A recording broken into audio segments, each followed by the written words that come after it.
हाँ शिवोहम। आवाज आ रही है।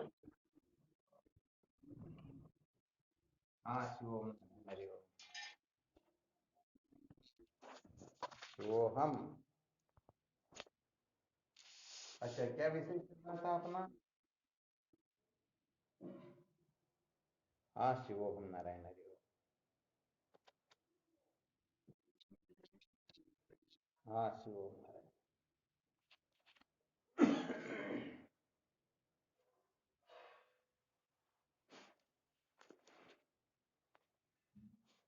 संसार को बनाए रखकर कभी भी सत्य का साक्षात्कार नहीं किया जा सकता।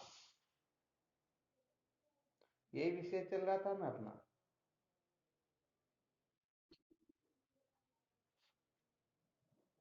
क्योंकि वास्तविक बात यह है कि संसार नाम की कोई वस्तु है नहीं। यदि सचमुच में संसार नाम की कोई वस्तु हो, तब तो हम इनको बनाए रखने का आग्रह करें तो भी ठीक है, और बिगाड़ने की चेष्टा करें तो भी ठीक है। परंतु जब संसार है ही नहीं और फिर यदि कोई आग्रह करे तो क्या होगा?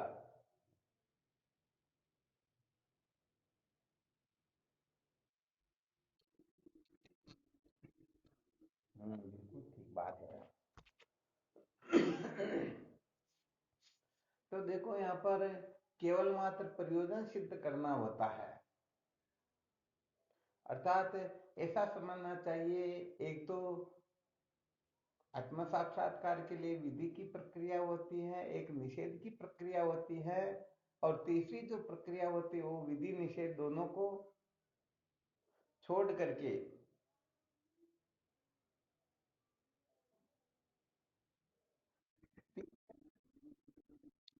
हाँ शिवो। तो ये तीन प्रकार की जो प्रक्रिया है, विधि निषेध और विधि निषेध से भी परे, जिसमें विधि निषेध दोनों ही मनवाणी की कल्पना होती है और आत्म तत्व जो है एवं मनस गोचर है। ठीक है ना?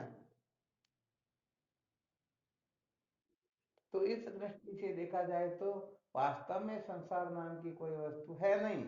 परंतु जब तक सत्य का साक्षात्कार नहीं होता है, जैसे जब तक हम स्वप्न से जगते नहीं, तब तक भले ही स्वप्न के अंतर्गत दिखाई देने वाला संसार वास्तव में होता नहीं, फिर भी जब तक जगते नहीं तब तक वो संसार ज्यों का त्यों भान होता या नहीं होता।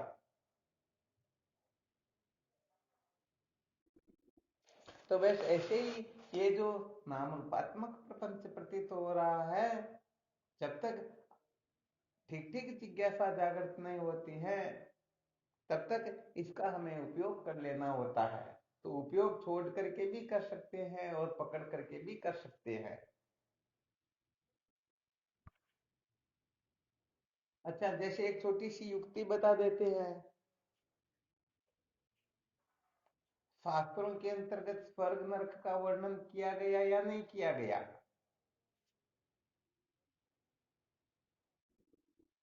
जबकि तत्व दृष्टि से देखा जाए तो परमात्मा के सिवाय कोई वस्तु है ही नहीं।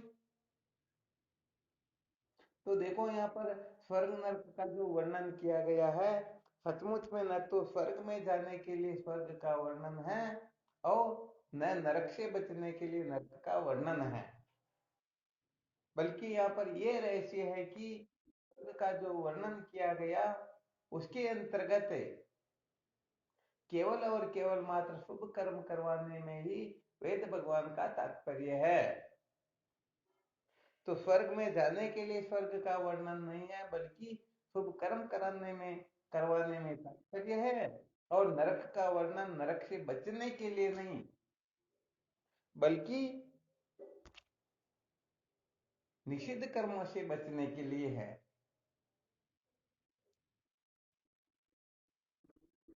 हाँ, आ गया समझ में? नरक का वर्णन किया गया शास्त्रों में नरक से बचने के लिए नहीं, बल्कि बुरे कर्मों से बचने के लिए। और स्वर्ग का वर्णन स्वर्ग में जाने के लिए नहीं, बल्कि शुभ कर्म करवाने में वेद भगवान का तात्पर्य है। तो ऐसे ही जगत को बनाए रखना और बिगाड़ना दोनों ही अज्ञान है। तो फिर हमें क्या करना चाहिए? कुल मिलाकर के चित्त शुद्धि कैसे हो, अंतःकरण की शुद्धि के लिए ही ग्रहण और त्याग करना होता है। यदि चित्त शुद्धि नहीं हुई तो फिर इसको ग्रहण करना होगा, और चित्त शुद्धि हो गई तो इनका त्याग करना होगा।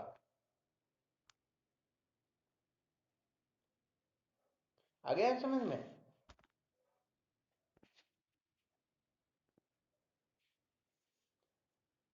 केवल और केवल मात्र इनका इतना ही प्रयोजन है कि चित्त शुद्धि हो, अर्थात ये अनादि काल से जिस परमानंद की खोज में ये निकला हुआ है, उस परमानंद की खोज के लिए केवल और केवल मात्र ये अनात्म विषयों से थके और इसके हृदय में तत्व की जिज्ञासा जागृत हो। हाँ, थोड़ा ध्यान देना यहाँ पर। जब तक ये कहने का मतलब ब्रह्म विद्या के सिवाय जितने भी साधन है उनसे थक नहीं जाता, उनकी असलियत नहीं जान लेता है, तब तक कहने का मतलब ये उनसे विरक्त नहीं होता, अथवा तत्व की जिज्ञासा ठीक प्रकार से जागृत होती ही नहीं। तो बताओ, यदि इनका शास्त्रों में वर्णन नहीं होता, ये हम नहीं करते, क्योंकि झूठ हो तभी तो सत्य का महत्व होता है। झूठ ही नहीं हो तो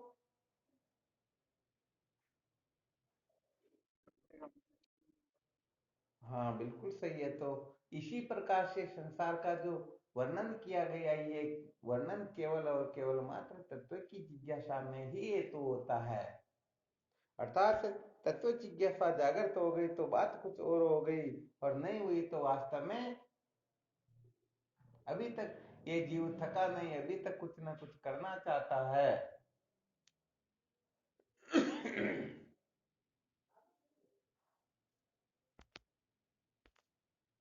तो इसे क्या सिद्ध हुआ? हमें रुकना नहीं है, क्योंकि सत्य का साक्षात्कार होगा तब जगत के चिंता भाव का निश्चय होगा। परंतु अभी तक जगत के मिथ्यात्व का निश्चय तो हुआ नहीं, तो जगत को हम जिस प्रकार से समझ रहे हैं उस प्रकार से भले ही समझते रहो, परंतु हमें इस जगह पर अटकना नहीं है। जैसे रात्रि विश्राम के लिए धर्मशाला में रुकना अनिवार्य तो है, परंतु सूर्योदय होते ही फिर वहां से चलना प्रारंभ कर देना होता है।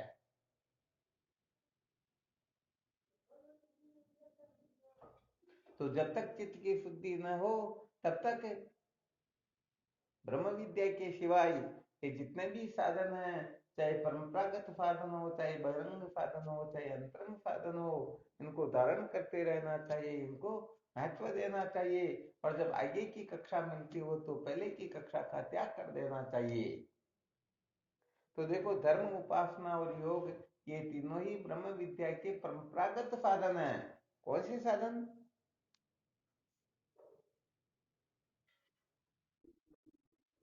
हाँ, परंपरागत साधन।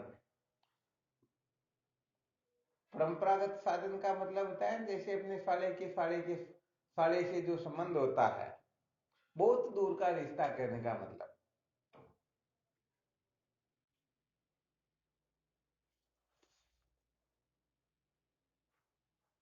तो ये परंपरागत साधन जो है, इनको शास्त्रों में दूसरे नाम से भी कहा जाता है। क्या कहते हैं? परंपरागत साधन को कौन से शोधक साधन कहते हैं?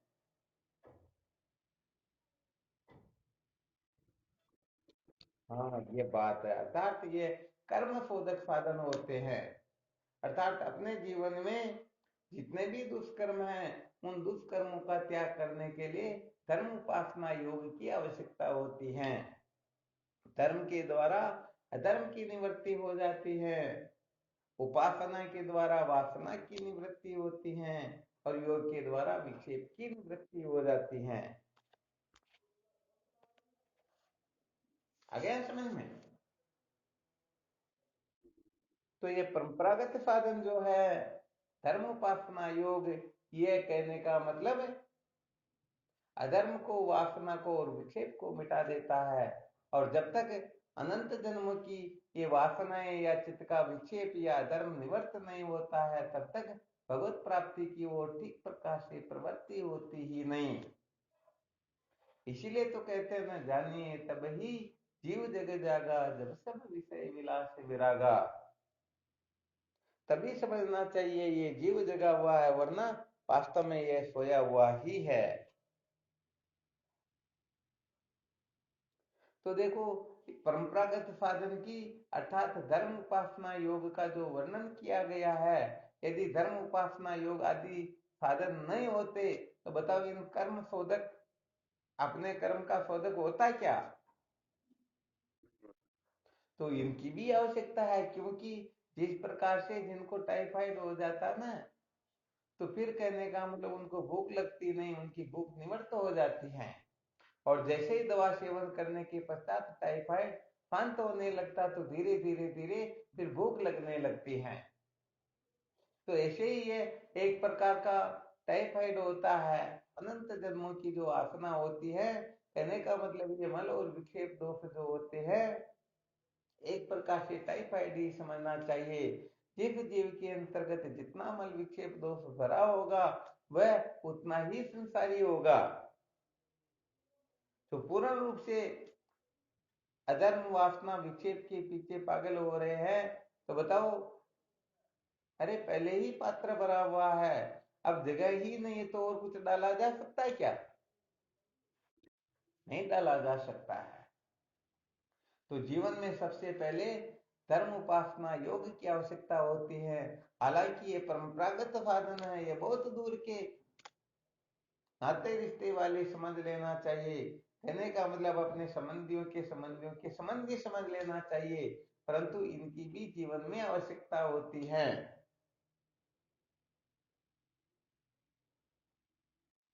तो साधक को सबसे पहले क्या करना चाहिए?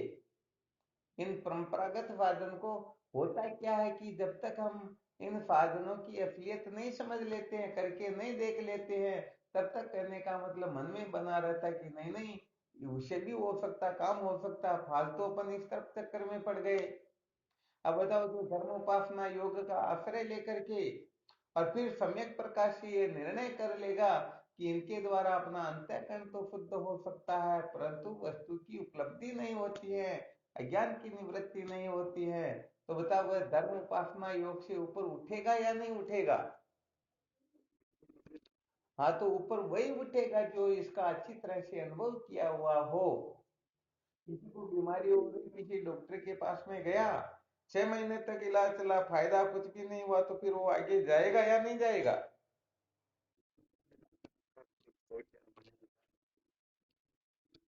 पता लग जाता ना। तो कहने का मतलब, जो कर्म क्रम से चलते हैं, धर्म उपासना योग का आश्रय लेकर के फिर देख लेते हैं कि इससे अपना अंतःकरण तो शुद्ध हुआ, थोड़ा बहुत राग द्वेष भी शिथिल हुआ, ये अधर्म वासना विक्षेप निवर्त हुआ, परंतु जब तक अधर्म वासना व विक्षेप का मूल, अरे जिससे अधर्म होता है, वासना उदय होती, विक्षेप होता है, तो उस विक्षेप की मूल को जब तक निवर्त नहीं कर लेंगे, तब तक ये कहने का मतलब पुनः पुनः होते रहेंगे और पुनः अपने को कंटकों में उलझाते ही रहेंगे। तो विचार करके देखो, जिनको अच्छी तरह से इनका अनुभव हो जाता है, तो फिर वह मुझसे ऊपर उठने की कोशिश करेंगे या नहीं करेंगे? और जिन्होंने इस धर्म उपासना योग के वास्तविक स्वरूप को समझा नहीं, इनके फल को समझा नहीं, प्रयोजन को समझा नहीं, और आगे की कक्षा में बैठ गए, तो हो सकता कभी उनके मन में आ जाए, नहीं नहीं उसे भी कल्याण हो सकता, हम तो फालतू इस तरफ लग गए। वह बहुत सरल है, उसमें कुछ नहीं करना होता, केवल मात्र ऐसा करना, ऐसा नहीं करना। और इधर तो बहुत ज्यादा झगड़ा झमेला, यहाँ पर त्याग की बलि देनी होती है। तो ये थोड़ा कठिन काम हुआ, सरल काम, उससे भी परमात्मा की प्राप्ति हो जाएगी। तो बस बात इतनी ही है कि जब हम इनका अच्छी तरह से अनुभव कर लेते हैं, तो हमें फिर संशय सपने में भी नहीं रहता, क्योंकि इनका जितना प्रयोजन है उतना ही हो सकता है। भाई 5वीं कक्षा के मास्टर को जितना अधिकार प्राप्त हुआ उतना ही तो पढ़ा पाएगा। तो बस अच्छी तरह से निश्चय कर लेना चाहिए, जीवन के अंतर्गत धर्म जो है अधर्म को मिटा देता है। तो ये धर्म अधर्म को मिटाएगा, तो अधर्म को मिटाने के बाद में खुद मिटेगा क्या? अरे ये तो रहेगा ना। तो ये गड़बड़ घोटाला कैसे होता? हालांकि सब लोगों ने साधुओं ने सुन रखा, फिर भी एक बार वो सुना देते हैं। अधर्म की निवृत्ति हो गई और धर्म रह गया, तो ये भी कहने का मतलब जन्म मरण के चक्कर में भटकाने वाला ही होता है। ये भी कहने का मतलब जन्म मृत्यु की श्रृंखला से मुक्त नहीं कर सकता।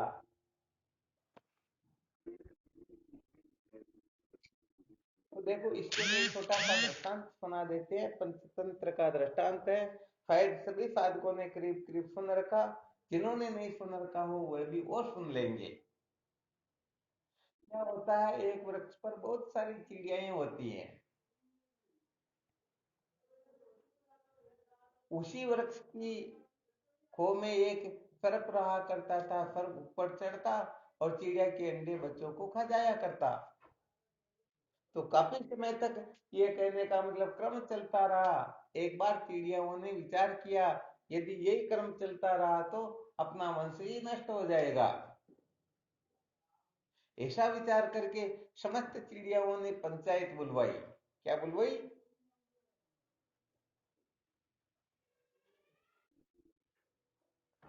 और पंचायत में ये प्रस्ताव रख दिया कि ये सर्प जो है अपने अंडे और बच्चों को खा जाया करता। तो एन के इन प्रकार इस सर्प को यहाँ से हमें भगाना होगा। यदि ये नहीं गया तो अपना वंश ही नष्ट हो जाएगा। तो वहां पर सबने अपनी अपनी राय रखी, परंतु एक राय सबको पसंद आई। आवाज नहीं आ रही क्या? शिवोहम। आवाज नहीं आ रही क्या?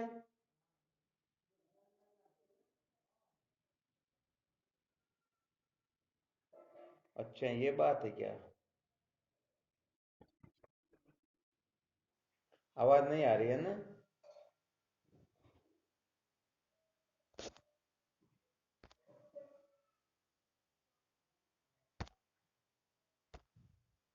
अब तो आ रही है। अभी नहीं आ रही?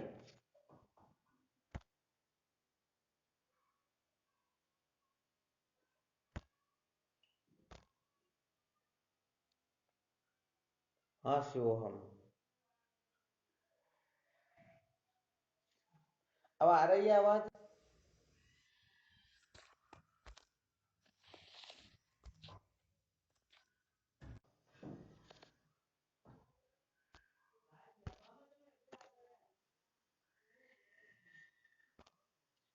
हाँ शिवोहम। अब आ रही है आवाज? चलो, बहुत अच्छी बात है।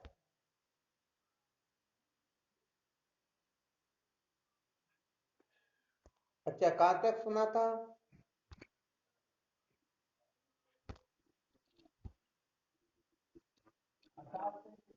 समस्त चिड़ियाओं ने पंचायत बुलवाई, प्रस्ताव रखा गया और यह प्रस्ताव पास हुआ कि सर्प का जो शत्रु होता है नेवला, उसको बुला लिया जाए ताकि हमें सर्प से छुटकारा मिल जाए। ऐसा विचार करके समस्त चिड़ियाएं नेवले के पास जाकर के प्रार्थना करने लगती। नेवला कहता हम चलते हैं। अब नेवला वहां पर पहुंचता तो क्या होता है, वह सर्प नेवले को देख करके 9 तो 11 हो जाता है। परंतु वही नेवला वहां पर रहने लग जाता और वही नेवला चिड़ियों के अंडे और बच्चों को खाने लग जाता। तो बताओ, कुछ प्रयोजन सिद्ध हुआ क्या? वास्तव में प्रयोजन सिद्ध हुआ नहीं। तो ऐसे ही कहने का मतलब धर्म के द्वारा अधर्म तो मिट जाएगा। तो चलो ठीक है, नरक से बच जाएंगे। परंतु धर्म शेष रह गया तो वह भी तो जन्म मरण के चक्कर में भटकाने वाला होता ना। तो इसीलिए कहने का मतलब धर्म के द्वारा अधर्म को मिटाया जा सकता, परंतु धर्म शेष रह जाता है। तो ऐसा समझना चाहिए कि ये धर्म जो है वासनाओं का वर्गीकरण कर देता है।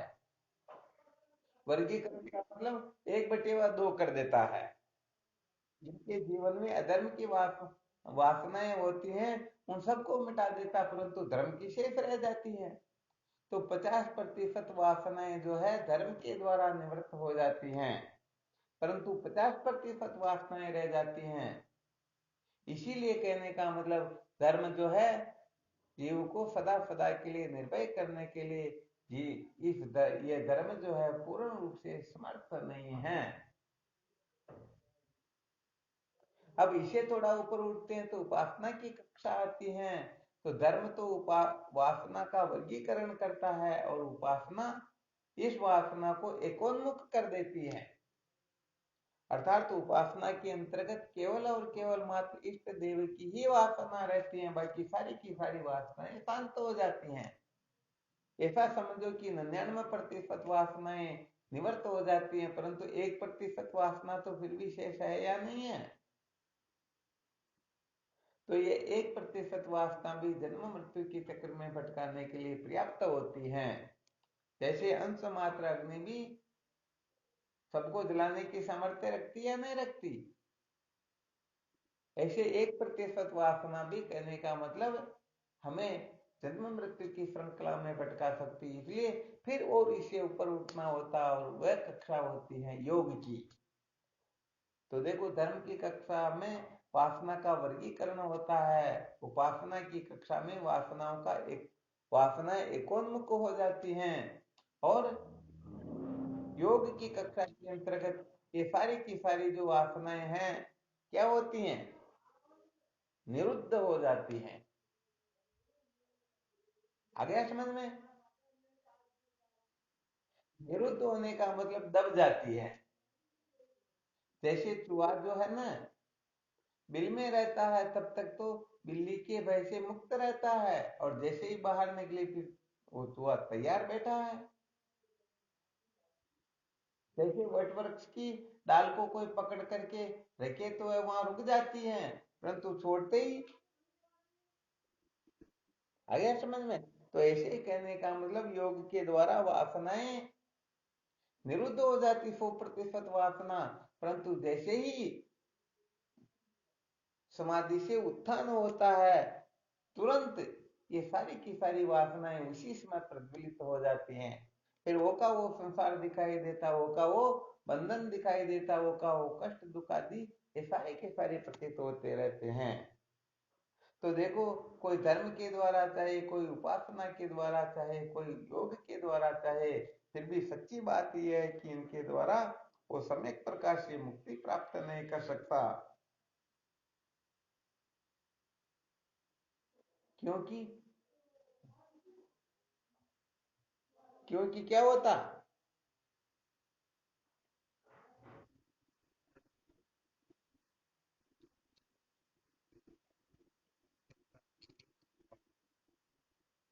अच्छा ये क्यों होती, फिर क्या चक्कर है, क्या कारण है?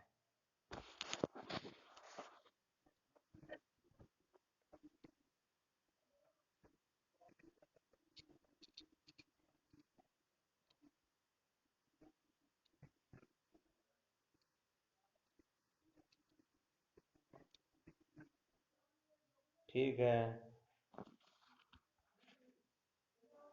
तो ये क्यों होता है, इसका कारण क्या है? हाँ क्या बात, ऐसे सूत्र बोलने चाहिए साधकों को, वरना समझते हैं कि अभी तक ये नींद में ही बोल रहे हैं।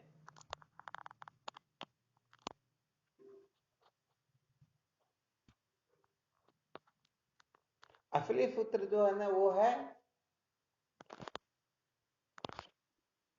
हाँ इनका कारण जो अविद्या है ना, जब तक अविद्या की निवृत्ति नहीं होती है। आ गया समझ में? तो फिर ये क्यों नहीं बोलते हो, क्या चक्कर, इतनी बार 1 वर्ष पूरा होने को है और बार बार गड़बड़ करते हो। असली जो वस्तु होती है ना उसी के ऊपर अपनी दृष्टि जानी चाहिए, सदा ध्यान रखो। ये छोटे मोटे कारण बताने वाले संत या उत्तम साधक नहीं हो सकते, ये साधारण पुरुष होते हैं।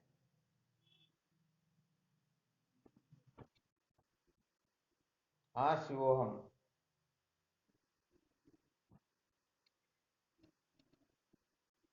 हाँ देखो क्या होता है समाधि के अंतर्गत, समाधि कहते, समाधि में क्या होता है, योग के द्वारा चित्त वृत्तियों का निरोध होता, ध्यान देना, योग चित्त वृत्ति निरोध है।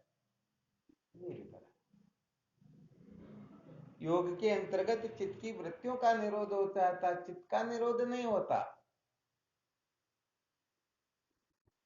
आ गया समझ में? अब क्या होता है, अज्ञान की जो निवृत्ति होती है ये ब्रह्माकार वृत्ति से होती है। किससे होती है?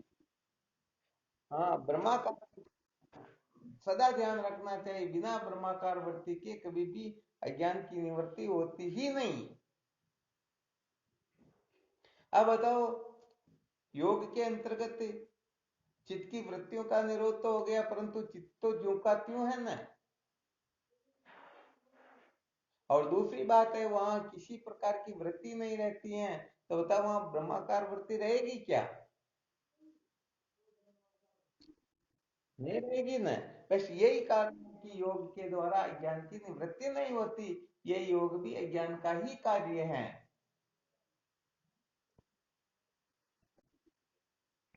ये थोड़ी विशेष बात है। इसीलिए देखो, विचार करना, धर्म उपासना योग, संसार में लोग योग को बहुत ऊंची वस्तु समझते कि रे भाई इनसे कोई वस्तु ऊंची होगी नहीं, परंतु इनका तो वर्णन ही चौथे नंबर के, फाड़े के फाड़े के फाड़े के फाड़े का जो संबंध होता वैसे इसका संबंध बताया। तो इन परंपरागत साधनों से ऊपर तो बहिरंग साधन है, बहिरंग साधनों से भी ऊपर अंतरंग साधन है, और उनसे भी ऊपर जो साधन का नाम होता है साक्षात साधन। तो ये केवल मात्र कर्म शोधक साधन कहलाते, अपने कर्म को शुद्ध करते हैं। फिर जो साधन आएंगे वो कर्ण शोधक साधन होंगे, अपने इंद्रियों को पवित्र करते हैं। फिर उनसे ऊपर के जो साधन होंगे उनको हम पदार्थ शोधक साधन कहेंगे। वो कहने का मतलब जीव ईश्वर का शोधन कर देंगे, और फिर साक्षात साधन तो साक्षात ही होता है। तो कहने का मतलब कोई धर्म उपासना योग में पारंगतता प्राप्त कर ले, फिर भी कहने का मतलब वह समझ ले कि हम इसी से कृतार्थ हो जाएंगे, तो सच्ची बात इसी से कोई कृतार्थ होने वाला है नहीं। अच्छा, ये भी रहस्य बता देते कि जब इनसे कृतार्थ नहीं होता तो क्या धर्म उपासना योग का त्याग कर देना चाहिए? अरे भाई बात इसकी होती है, इनसे भी थोड़ा और ऊपर उठते हैं। तो बताओ ऊपर उठ रहे तो उनके असली स्वरूप को और जानने की ओर प्रयत्न कर रहे हैं, तो बताओ उनका त्याग होगा क्या? तो बहुत सारे लोग क्या करते हैं कि जब धर्म उपासना योग से अज्ञान की निवृत्ति नहीं होती तो फिर अधर्म करो ना। फिर वासना खूब मन में बनी रहे, अपने को क्या, भले ही किसी भी प्रकार से क्यों ना उचित की वृत्तियां चंचल होती रहे, तो अपने को क्या, तो ये फिर गड़बड़ घोटाला हो जाता है। जैसे एलकेजी में अमरूद का कबूतर पढ़ाते हैं ना, तो भले ही अमरूद कबूतर बोलना शांत हो जाता, परंतु वही अक्षर अंतिम कक्षा तक चलते या नहीं चलते। इसलिए कहने का मतलब, जब इन परंपरागत साधनों के अंतर्गत कर्म शोधक साधनों को जब हम करते हैं, धर्म उपासना योग आदि को, तो कहने का मतलब धर्म उपासना योग का स्वरूप बदलता जाता है। पहले जो उपासना करते थे किसी परोक्ष की करते थे, फिर धीरे धीरे आगे बढ़ते हैं तो पहले परोक्ष ईश्वर की करते थे, फिर परोक्ष ईश्वर का जो स्वरूप संत है उनकी करते हैं, फिर आगे बढ़ेंगे तो फिर गुरुदेव के रूप में ऐसे आगे से आगे प्राप्त होते रहेंगे, और अंत में अपने स्वरूप का साक्षात्कार होगा। तो बताओ यहाँ ईश्वर छूटा या ईश्वर का असली स्वरूप ज्यो ज्यो हम आगे बढ़ते गए और असली स्वरूप अपने को प्रत्यक्ष होता गया?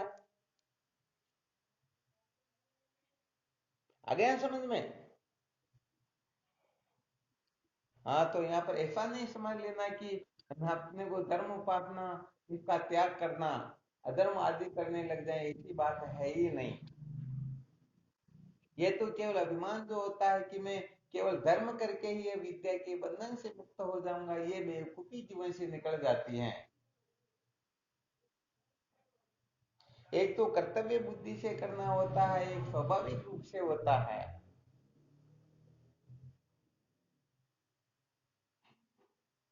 आ गया समझ में?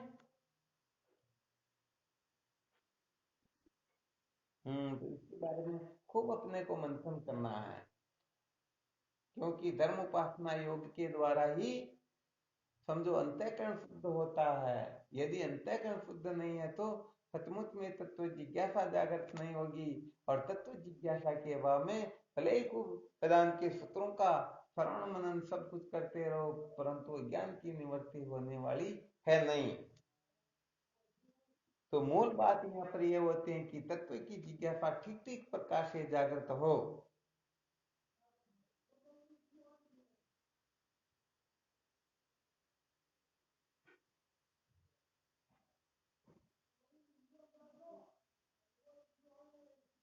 ठीक ठीक जागृत हो, इसी क्या मतलब होता है?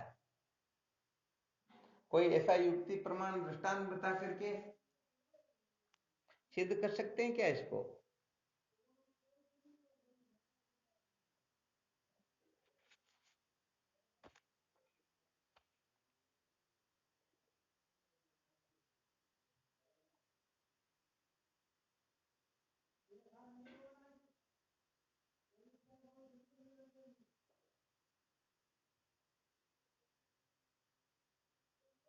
क्या हुआ, कोई बोले नहीं?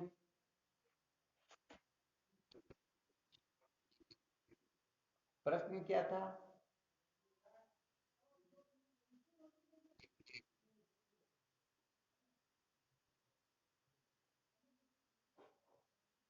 भूल गए प्रश्न के?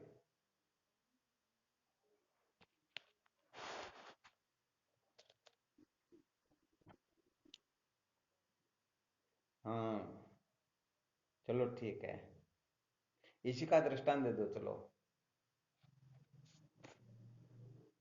यहाँ जिज्ञासा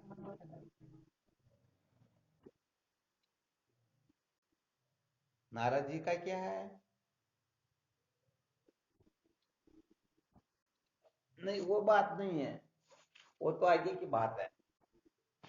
यहाँ पर कहने का मतलब, अरे जिनके हृदय में तत्व की जिज्ञासा जागृत हुई, वो उनकी कहने का मतलब स्थिति किस प्रकार की होती है?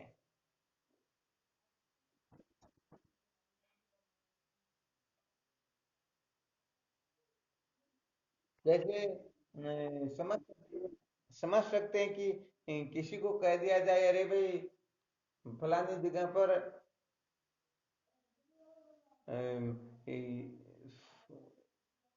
सोने की मोहरें ऐसे ही दी जा रही है, आपको जितनी चाहिए उतनी लेकर के आ सकते हो, और जल्दी जाओ नहीं तो समाप्त हो जाएगी। तो बताओ फिर कैसे निकलते हैं? तो कितनी तैयारी करके निकलते हैं, आराम से बाल मांजते हैं या स्नान करते हैं, साबुन लगाते हैं या और दूसरा तीसरा कुछ करके फिर निकलते हैं क्या? हाँ, तुरंत निकलते हैं और दौड़ते हैं, भले मर जाएंगे जिसकी चिंता नहीं है। तो ऐसे दृष्टांत से विचार कर लेना चाहिए, इस प्रकार की तड़पन जागृत हुई या नहीं हुई। यही संकेत करती है कि हम तीव्रतर या उत्तम जिज्ञासु है, मंद जिज्ञासु है, या ऐसे ही साधारण मुमुक्षु है।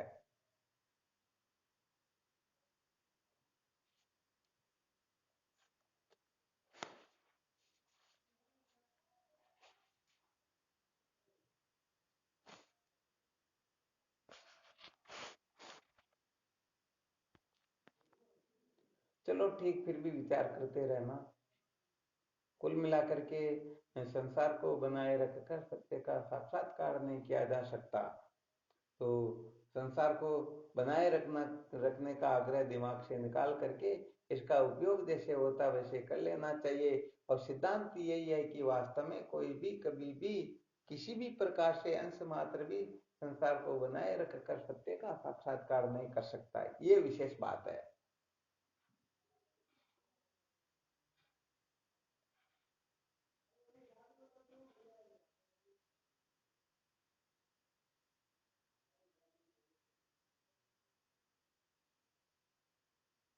इसमें कोई शंका हो तो देख लो।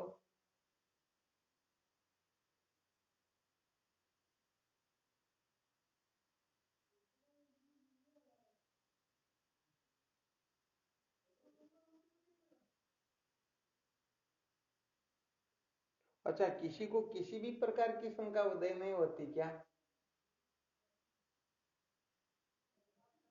इससे संबंधित ही नहीं, जो जो हम सुन रहे हैं सत्संग, उनमें से किसी भी प्रकार की शंका हो, 10 दिन पहले सुनी हो, महीने पहले सुनी हो?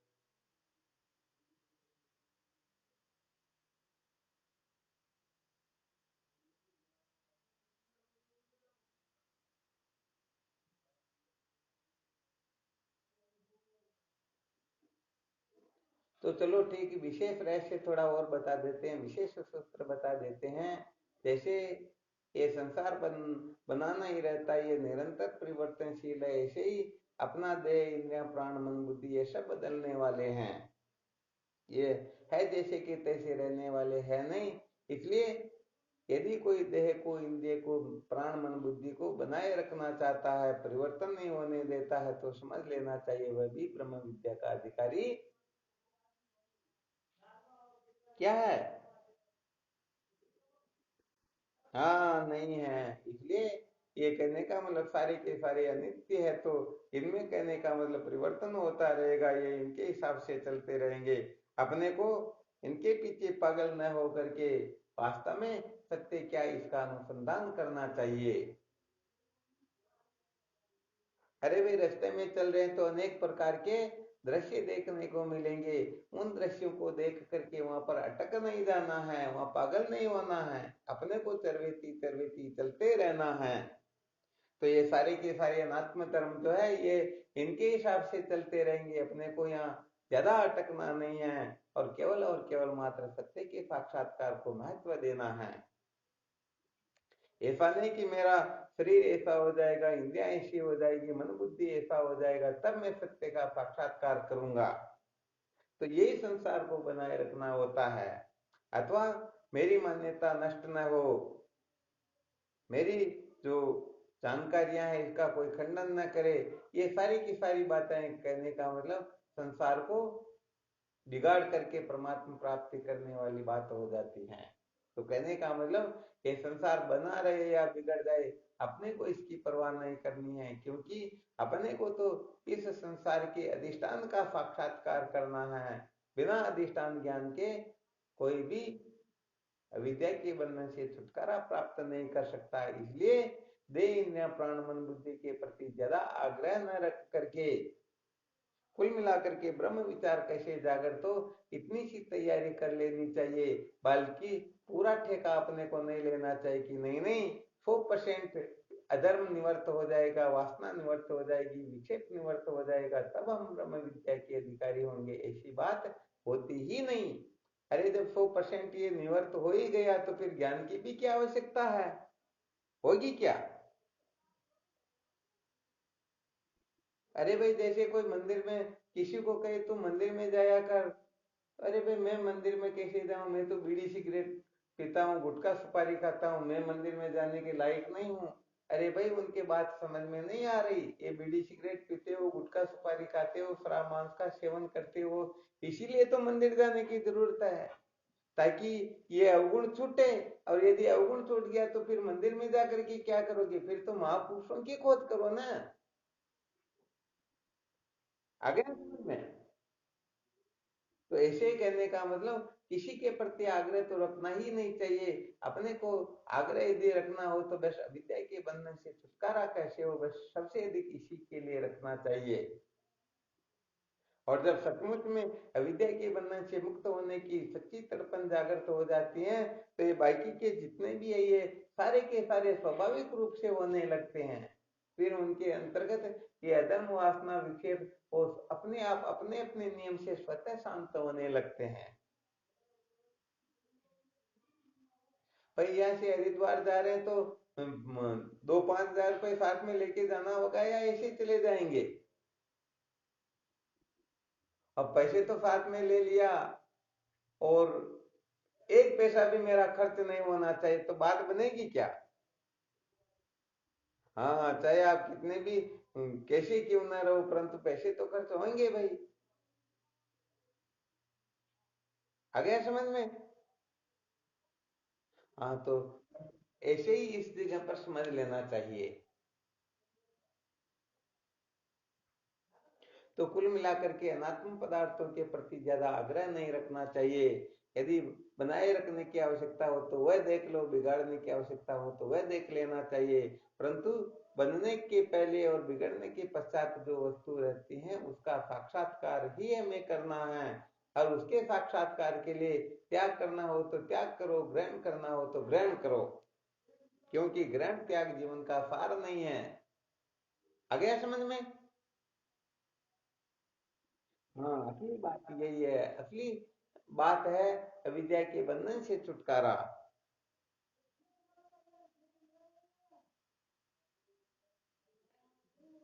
अरे भाई, किसी के हाथ जोड़ने से ही काम चल जाता तो फिर बहुत बड़ा काम क्यों करे? तो अब आपके हिसाब से देखते रहा करो कि संसार का त्याग करने से जिज्ञासा जागृत होती है या ग्रहण करने से होती है, ये धर्म से होती है, उपासना से होती है, योग से होती, आप चाहे जैसे करो, परंतु कुल मिलाकर के तत्व की जिज्ञासा जागृत हो जाए। हर बात इतनी सी है, कैसे करनी पड़े आप जानो, आपका काम जाने। कुल मिलाकर के संसार के प्रति जो अपनी सत्यत्व, प्रियत्व, रमणीयत्व बुद्धि बैठी हुई है, ये कम से कम निकलने लग जाए।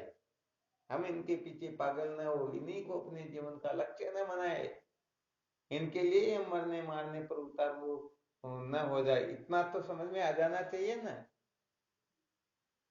हाँ, इतना समझ में आ गया तो समझो चित्त शुद्धि हो गई।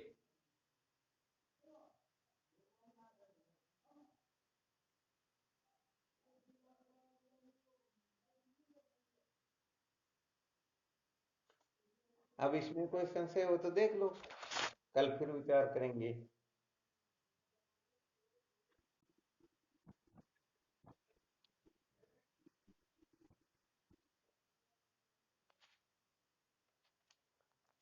कहने का मतलब अज्ञान अवस्था में जो पागलपना था ना, वैसा पागलपना निवृत्त हो जाता है। जैसे विवेक चूड़ामणि में दृष्टांत दिया गया ना, कितना भी कहने का मतलब होगी क्यों ना हो, परंतु सामने यदि माँ आ जाए तो कुल मिलाकर के उनका जो वेग थोड़ा बहुत शांत होगा या नहीं होगा? तो कुल मिलाकर के तत्व की जिज्ञासा जब जागृत होती है, तब कम से कम इतनी संसार के प्रति सत्यत्व, प्रियत्व, रमणीयत्व बुद्धि निकल जाए कि हम वेदांत विचार ठीक प्रकार से कर सके।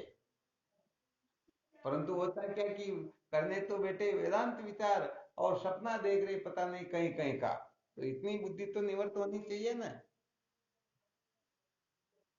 मूल रूप से निवृत्ति तो तब ही होगी जब विद्या के बंधन से छुटकारा मिलेगा। अज्ञान की निवृत्ति से ही समस्त विश्व का खाता खत्म होता है, तभी जाकर के सारी की सारी वृत्तियां शांत होती हैं, वरना पहले तो कुल मिलाकर के कम से कम इतनी वृत्तियां शांत हो जाए कि हम ब्रह्म विचार करें तो अपना चित्त वहां से भटके नहीं। वरना बैठे संत महापुरुषों के पास में और चिंतन चलेगा, किसी के घर का चलेगा, किसी के दुकान का चलेगा, पता नहीं किस किस के क्या क्या चलेगा। तो कम से कम इतनी सी बात समझ में आ जाए कि ब्रह्म विद्या के सामने इनका कोई महत्व नहीं है। ब्रह्म विद्या तो समझो एक प्रकार का हीरा है, और ये बाकी जो है कंकर है, मुझे हीरे को लेना है, कंकर से मुझे वास्ता नहीं रखना है। तो बताओ, ये बात समझ में आ जाए, ये हीरा है और ये कंकर है, तो फिर हीरे को लेंगे या कंकर को लेंगे? हाँ, तो कम से कम ब्रह्म विद्या का महत्व जो है संसार के पदार्थों से थोड़ा अधिक भी हो जाए ना, तो भी वह ब्रह्म विचार करने में समर्थ हो जाएगा। वरना इस तरफ तो सूत्र सुनेंगे ब्रह्म विद्या के और चित्त बढ़ती जाएगी आकाश पाताल में, तो फिर कहने का मतलब वो वृत्ति जो है ब्रह्माकार बन नहीं पाएगी। और जब तक ब्रह्माकार वृत्ति नहीं होगी, तब तक ज्ञान के बंधन से छुटकारा होगा नहीं। ये विशेष बात है। तो इसी प्रसंग में एक बहुत बड़ा सूत्र बता देते हैं। देखो, जो वेदांत के वास्तव में जो महापुरुष होते हैं ना, वो तो जो कथन करते हैं बिल्कुल पूर्ण रूप से ठीक ठीक करते हैं, परंतु ये अर्ध जानकार जो होते हैं ना, ये बहुत बड़ा गड़बड़ घोटाला भी कर देते हैं। तो एक गड़बड़ घोटाला अभी ध्यान में आया, थोड़ा संकेत कर देते हैं। बहुत बहुत सारे लोग ऐसे कहते हैं कि ब्रह्म विचार में प्रवृत्त होने से पहले अंतःकरण का पूर्ण रूप से शुद्ध होना आवश्यक है। तो बताओ ये बात ठीक है क्या? अरे भाई, यदि पूर्ण रूप से शुद्ध हो गया तो फिर ज्ञान की भी क्या आवश्यकता है? देखो, अंतःकरण में तीन प्रकार के दोष होते हैं, मल दोष, विक्षेप दोष और आवरण दोष। तो मल, विक्षेप और आवरण तीनों दोष निवृत्त होंगे तभी अंतःकरण पूर्ण रूप से शुद्ध होगा या पहले हो जाएगा? हाँ, ये बात है। तो कहने का मतलब ये है, मल विक्षेप जाके नहीं किंतु एक ज्ञान पेचव साधन सहित नर सोधिकृत मतिमान। जिनके मल विक्षेप दोष नहीं है और आवरण दोष है, तो यहाँ पर अंतःकरण पूर्ण शुद्ध है क्या? परंतु अज्ञानी नासमझ लोग समझते हैं, कहते हैं कि ब्रह्म विचार की ओर प्रवृत्त हो उससे पहले अंतःकरण का पूर्ण रूप से शुद्ध होना आवश्यक है। ये बात वेदांत सिद्धांत से विपरीत है। तो ये बहुत सारे लोग अपने को बहका देते हैं ना, भटका देते हैं ना, इसलिए सावधान भी रहना चाहिए।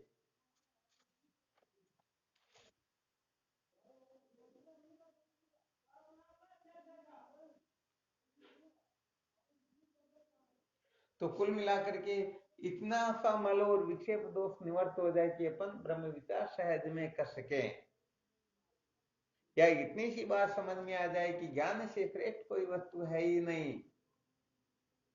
ज्ञान में गुरुदेव से श्रेष्ठ वस्तु यदि कोई भी लग रही हो तो समझ लेना चाहिए अभी तक उनका अंतःकरण शुद्ध नहीं। इतनी सी बात तो ये तो समझ में आ जाएगी ना। मल विक्षेप इतनी बातें समझ में ना आए फिर भी ये तो समझ में आ सकता है समस्त साधकों को। ब्रह्म विद्या के समान यदि किसी वस्तु को समझ रहे हैं, ब्रह्म विद्या से श्रेष्ठ समझते हैं, तब तो समझो पामर संसारी है। परंतु ब्रह्म विद्या के समान किसी को समझ रहे हैं तो भी समझ लेना चाहिए अभी तक उनका चित्त शुद्ध नहीं है, अभी तक वह ब्रह्म विचार करने के लायक है नहीं। आ गया समझ में? हाँ, इनके बारे में खूब मंथन करना चाहिए। तो ये मल विक्षेप दोष की निवृत्ति के लिए कर्म उपासना आदि साधनों का जो वर्णन किया जाता है, ये इसीलिए करवाया जाता ताकि ये साधक थके। और जब इन भोग पदार्थों से थकेंगे, कर्म उपासना से थकेंगे, तो देखेंगे कि बात क्या, पूरा जीवन हो गया, अनादिकाल से करते आ रहे हैं, फिर भी शांति नहीं मिली। इसका मतलब शांति का साधन कोई और है। ऐसी जब जिज्ञासा जागृत होगी तो फिर वही जितने भी साधन है, परंपरागत साधन समझेंगे भाई इनसे कोई और वस्तु है।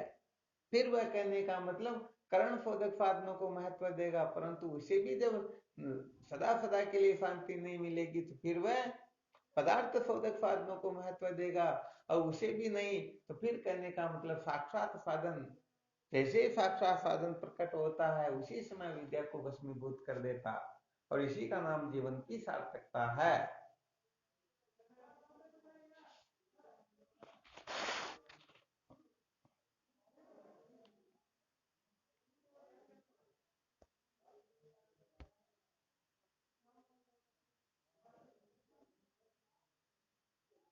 अब इसमें कोई संशय हो तो देखो।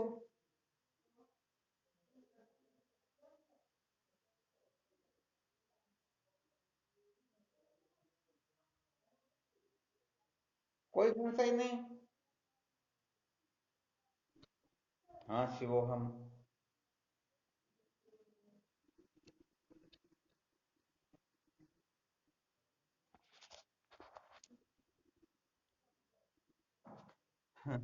वैसे देखा जाए तो बर्बाद तो होता ही नहीं है, क्योंकि सत्संग के अलावा एक क्षण भी हम कहीं पर लगा रहे हैं तो समझो समय बर्बाद हो रहा है। और सत्संग की ओर यदि एक क्षण भी हमने लगा दिया तो समझो एक क्षण तो सार्थक हो गया, चाहे समझ में आए या आए ही नहीं। तो वैसे देखा जाए इस समय तो बर्बाद नहीं हो रहा है, परंतु अपन थोड़ा बहुत इसके साथ में विचार करेंगे तो निश्चित रूप से, क्योंकि जो वस्तु है ही नहीं उसको निवृत्त करने में टाइम क्या लगता है। और जो पहले से हमको प्राप्त है उसको प्राप्त करने में क्या समय लगेगा। तो कुल मिलाकर के ये संसार के पदार्थों में, देह में, इंद्रिय में, प्राण में, मन में, बुद्धि में, सत्संग से पहले हमारी जितनी आस्था थी, अमता थी, ममता थी, सत्यत्व बुद्धि थी, इनके पीछे हम पागल होकर के भटकते थे, मरने मारने पर उतारू हो जाया करते थे। तो कम से कम ये यदि थोड़ी बहुत शांत होने लग जाए तो समझ लेना चाहिए कि हम वास्तव में अपना जो समय है वो सार्थक कर रहे हैं। तो पहले बहुत बार बताया भी गया था कर्म धन भोग का कैसे उपयोग किया जाता है। यदि आप उपयोग कर रहे हो तो समझ लेना चाहिए निश्चित रूप से आपका समय सार्थक हो रहा है। अब ये तो आप स्वयं जानते हो, जानते या नहीं जानते। हाँ बिल्कुल सत्य बात है।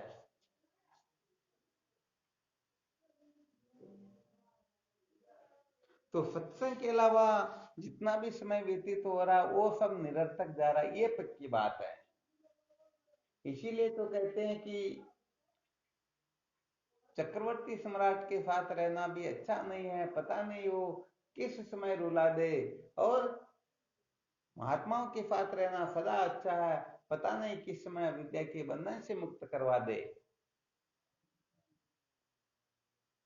इसलिए केवल और केवल मात्र सत्संग को महत्व दो।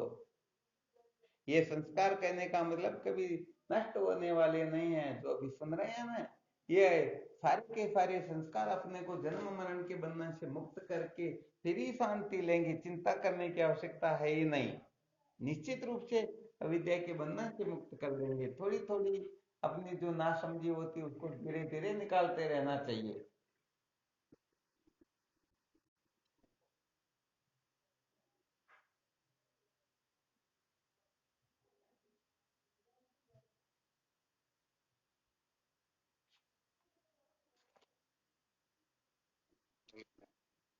हाँ शिव।